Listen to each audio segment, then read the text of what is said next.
சிக்கனில் நிறைய ரெசிபிஸ் பார்த்துருப்பீங்க, நிறைய டிஃப்ரெண்ட்டான ரெசிபிஸ் ட்ரை பண்ணியிருப்பீங்க.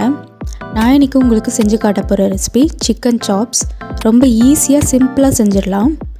சரி, எப்படி பண்ணுறதுன்னு பார்த்துடலாமா? நான் இன்றைக்கி 3/4 கிலோ சிக்கனை நாட்டுக்கோழி எடுத்திருக்கேன். இதை பாதியாக வேக வச்சுக்கணும். சிக்கனை கழுவிட்டு குக்கரில் சேர்த்துட்டு 1 டம்ளர் தண்ணி ஊற்றுருங்க. அப்புறம் இதோட 2 டீஸ்பூன் விளக்கெண்ணெயை சேர்த்துருங்க. அப்புறம் இதோட 1/4 டீஸ்பூன் மஞ்சத்தூளை சேர்த்துட்டு 4 விசில் வச்சு எடுத்துருங்க. இப்போ ஒரு மிக்சி ஜாரில் 2 டீஸ்பூன் வர கொத்தமல்லி சேர்த்துருங்க.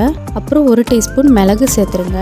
இதோட 4 கிராம்பு, 3 பட்டை, அப்புறம் 4 பல் பூண்டு, 3 துண்டு இஞ்சியும் சேர்த்துருங்க. அப்புறம் 1 கப்பு துருவின தேங்காயை சேர்த்துட்டு நல்லா பேஸ்ட்டாக அரைச்சி வச்சுக்கோங்க. இப்போ இந்த மசாலா அரைச்சதை எடுத்து வேக வச்ச கறியில் சேர்த்துட்டு தேவையான அளவு உப்பையும் போட்டுட்டு இதை 1 மணி நேரம் போல் நல்லா ஊற விட்டுருங்க. இப்போ ஒரு கடாயை சூடு பண்ணிவிட்டு 4 டேபிள் ஸ்பூன் ஆயில் சேர்த்துருங்க. நான் கடலை எண்ணெயில் செய்கிறேன். கடலை எண்ணெயில் செஞ்சால் நல்ல வாசனையாக இருக்கும். இப்போ இதோட கொஞ்சமாக கடுகு, கடலைப்பருப்பு, உளுத்தம்பருப்பு சேர்த்துருங்க.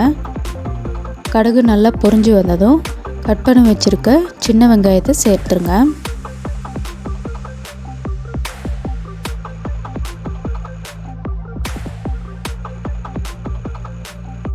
வெங்காயம் நல்லா வதங்கினதும் சிக்கன் பீசஸ் மட்டும் இதில் எடுத்து சேர்த்துருங்க.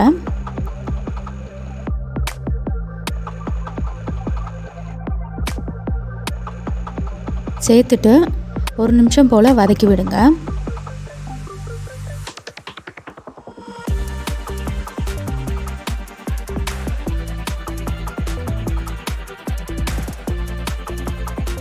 இப்போது இதில் மீதி இருக்க மசாலா எல்லாத்தையும் சேர்த்துடலாம். இதோட 1 டம்ளர் தண்ணி கலந்து இதில் சேர்த்துக்கோங்க. சேர்த்துட்டு ஒரு வாட்டி கலந்து விட்டுட்டு மூடி போட்டு மூடிடுங்க.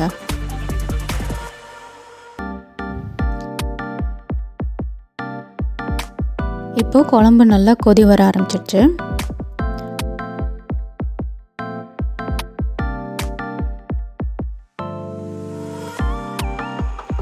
இது மாதிரி அப்பப்போ ஓப்பன் பண்ணி கிளறி விட்டுட்டே இருங்க, அடி பிடிக்காமல் இருக்கும்.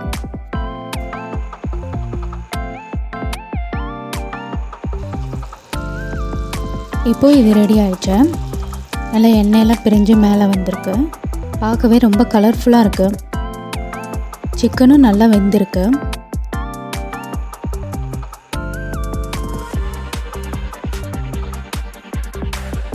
அவ்வளோதாங்க, சிக்கன் சாப்ஸ் ரெடி.